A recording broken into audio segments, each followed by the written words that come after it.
Okay, time for a ZSPR update quickly before bed, as it's been about a week. I'm just going to show the level of opponent screen. This is the first part of the criteria, so I'll just leave this up here for a few seconds. I have read and explained it before, and if you have any questions, let me know. Where this differs from other power rankings is that I can't say for certain, but I'm using, simple as it is, I'm using an exact formula here to add and take points away from teams, and it's based half on the level of opponent, and then also on the goal difference. And shootout goals, overtime goals, and empty net goals don't count for anything in this.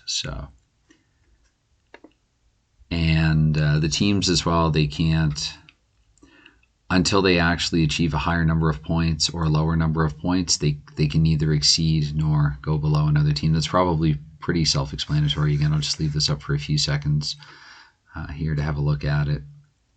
And if anything is unclear, please let me know. But I'm just going to quickly go through the games here starting on November 10th, because the last update that I did was after Sunday, November 9th. So for the 10th, there were 10 games that day on the 10th, and I guess I'm just going to comment on a few. So the one that I'll comment in here is that Carolina, by defeating Edmonton 7-2 on this day, they get a +8. This is the highest possible score that you can get for defeating a team. So Edmonton would have been in the top row at the time, and then Carolina would have gotten a +4 for the level of opponent. And then because they defeated them by a margin of 4 goals or greater, they also got a +4 for the margin. So quite the bump there. They got 8 points. They went up to 119 from 111. Similarly here, why did I want to show this one? Because this is a +1 -1, and this also is quite uncommon. So because New Jersey defeated Ottawa after 60 minutes here, they only get a +1 because they would actually get a 0 for the difference. Overtime goals, again, I'm jumping back here, but overtime goals don't count. So New Jersey only got, I guess Ottawa must have been in the bottom row at the time, and New Jersey in the top. They would have been, yeah. So Ottawa just -1, with New Jersey being in the top row at the time that this game was played, and in the top 8, top row, top 8, and then Ottawa being in the bottom 8, so New Jersey just got a +1 bump for that. Over here to Nashville and Colorado, I think I just had the asterisk there because originally I was going to talk a bit more about the games themselves. I'm going to avoid it. I thought it was a really nice tribute and celebration of the life of Peter McNabb, so just wanted to acknowledge that as well. In Vegas, Vegas got up to 146. They were at 141. At this time, no team had ever reached 146, and actually no team since then, since Vegas was defeated by St. Louis. That'll come up later on. But you can see here, Vegas was in first place at the time with 146. I'm not going to read out all 32 teams and like what place that they're in, ordinal numbers, and also their numeric ranking. Their rating rather, their ordinal number ranking and their numeric rating. I'll just have it up here for a few seconds, and should you choose to, should you wish to, you can have a look at it. Yeah, Vegas in first with 146, and Anaheim just 90 points behind them with 56. I'll say it right now, a thought that I had the other day actually is that Anaheim might break the ZSPR. I think it's actually not the first time that I mentioned this, but it bears repeating. So if they fall below 0 and they then have a negative number, I'll be the first to admit that maybe this isn't the fairest way to grade teams, because at that point they could win 10 games in a row. And depending on who they beat, if it's just against a lot of bottom row teams, they're basically going to stay down here. And some might think that that's warranted if they can't beat any teams in the top 3 rows. Anyway, we get to November 11th. It's just 4 games on that day. And nothing of significance here that I had, slated or pegged to discuss. So this was a bit of a surprise result to me. I don't know what it is about Washington having Vasi's number. I remember actually they mentioned that early in the game that Vasilevsky had a higher goals against average against Washington than any other team in the NHL. And then Washington just came out and demonstrated that those numbers are apparently valid and accurate. So they further legitimized and reinforced the argument. So there's, again, just on a 4-game day, as you can see here, very little movement. If I go back a few slides, just a few teams that would have moved. I guess Toronto got knocked back with that defeat to Pittsburgh. Pittsburgh moved up a little bit in the 3rd row, 21st to 20th. And then what few other games here, you can see Seattle moved. Seattle at one point, actually, yes, they were at 7th. They were up in 7th and fell back to 8th. Anyway, November 12th, Saturday, right? It was November 12th, Saturday. These days are all kind of running together. Yes, it was. So November 12th, Saturday, and so therefore 13 games. I don't have asterisks on either side of any of these results. So, yeah, so I guess just kind of moving on with it. And Vegas fell to 141, I guess. Yeah, I could have mentioned that. So St. Louis, they finally put a couple of wins together against Vegas and Colorado, these 3-2 verdicts in the road.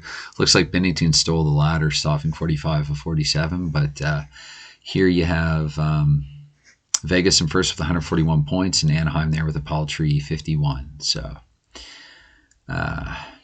yeah. There's that. And St. Louis, I guess, would have come in and with 69 and up to 74 with that win over Colorado.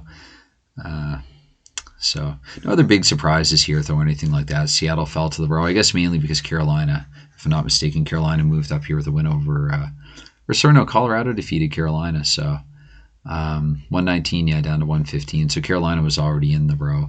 Seattle got bumped down because Colorado or the Islanders, I guess Colorado with the win, yeah, up to 116. And of course, that has since changed with that result over St. Louis.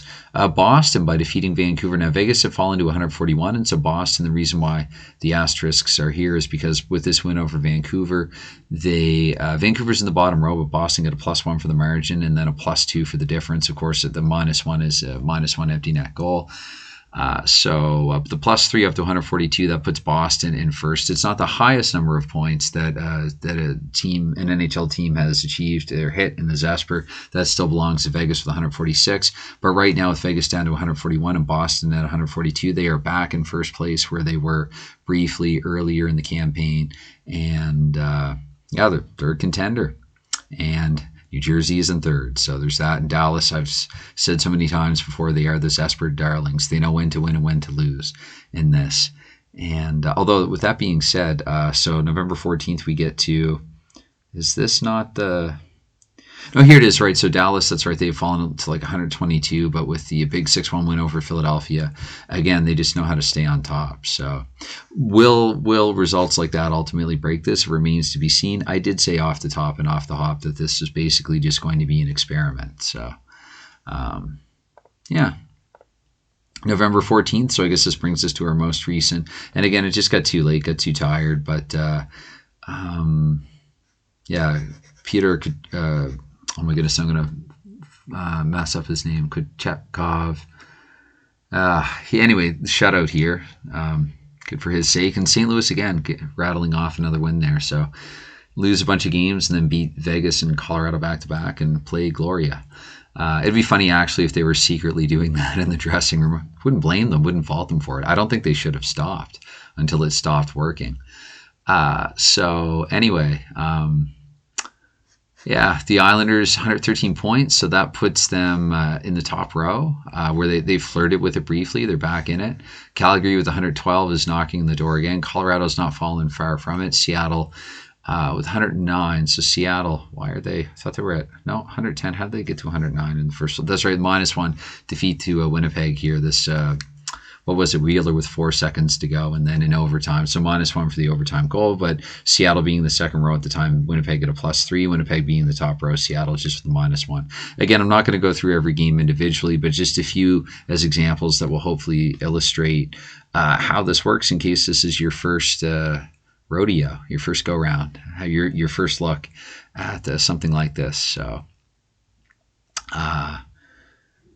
it's I'm a little surprised as well, even as a Habs fan, but they keep finding ways to win. So again, these numbers, they apply evenly to all the teams, and so regardless of what I feel about the relative strengths or weaknesses of these teams, or maybe getting a little too much, a little too high a percentage of the scoring from a certain couple of players on the team. I mean, it's worked with some degree of success, I guess, for the likes of McDavid and Draisaitl, and Dallas has that going on.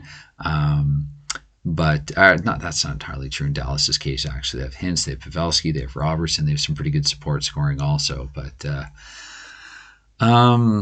Yeah, it's this. If I was just going, if I was just, my opinion, what I think, I've said this before, I would have some teams ranked differently, but this is what the numbers show based on that criteria, the +4, -4 that I've been doing since since the beginning of the season. So, anyways, as always, anytime any consideration that you give to anything like this, well, it's never expected. It's always appreciated, and should get going actually because my voice isn't really just up to it. So this is hopefully a quicker update. So I'm waving. You can't see me actually waving to the. I don't know why I'm waving at my monitor right now. I'll just do this and say bye for now.